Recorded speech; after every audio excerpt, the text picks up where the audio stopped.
this machine bags it. Can you walk me through how that works? Well, we've got the conveyor. We have the truck there with the seat in it.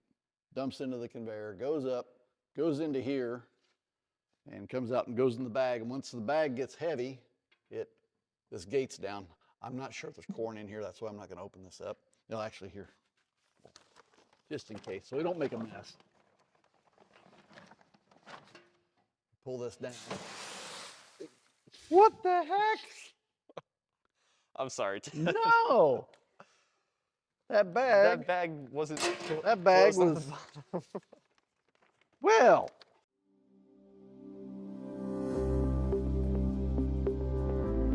We're in the final week of our message series, The World is My Parish. Today we're visiting Grinter Farms, where we're going to be learning about the harvest. Well, here we are with the man behind Grinter Farms, Ted Grinter.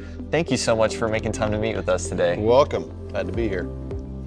So Ted, how did you come to be the farmer here at Grinter Farms? Well, my granddad moved here in 1947, and my dad decided to start raising sunflowers in the 70s and been farming corn and soybeans since then. Not many small Kansas farms have 100,000 followers on Facebook, or are the destination of places to go see in Kansas. How did Grinter Farms become so much bigger than just another farm in Kansas? Word of mouth for the most part, but my daughter suggested 10 years ago, put it on Facebook. And then Facebook took it, and then back in about 2015, people started coming out, and then 2016, all the news stations in Kansas City hit on it and said, go out to see the farm. And that's when we call it Carmageddon in 2016. We stopped I-70 and 2440. And we had a lot of people. We don't know how many people, but we stopped I-70, so it was busy.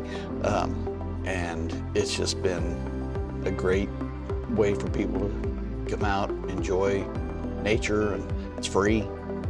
So people come from all around the world to see Grinter Farms. Could you share some stories about people coming to visit? I have a couple of ladies that come from Dallas every year just for the sunflowers. We've met people from Australia, Nepal, Tibet. One day I was out selling water at the field, and I had a couple from Russia. Within 5 minutes of somebody from Australia, and another 5 minutes later was probably it was a person from Spain. And they're just from all over.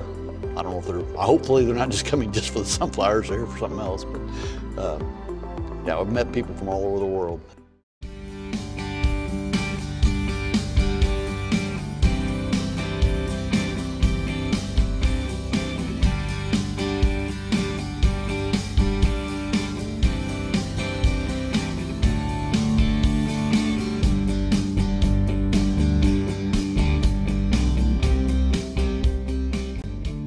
Ted, thank you so much for showing me around your barn. Can we go see the rest of Grinter Farms? Sure.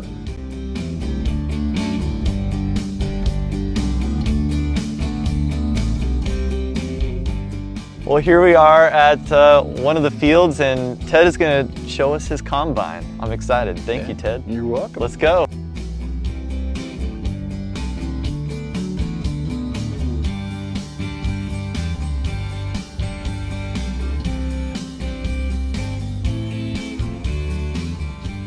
So how many weeks does harvest last?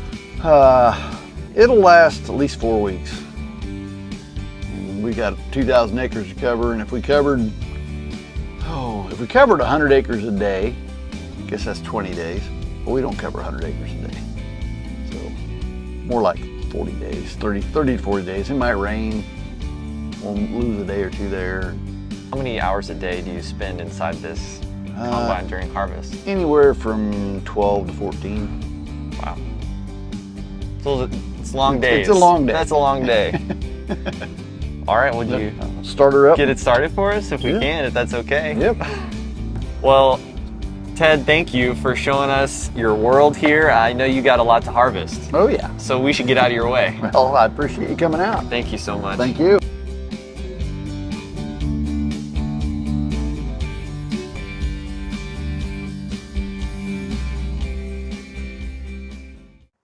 the harvest.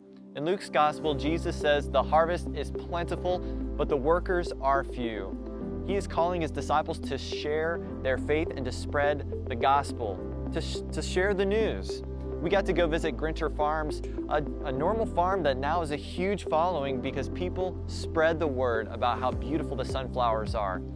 Jesus calls us in the Christian life to do the same about him, to spread the word about who he is, to participate in the harvest that is plentiful and all around us. I want to challenge you to share your faith, to spread the word about Jesus, to do evangelism.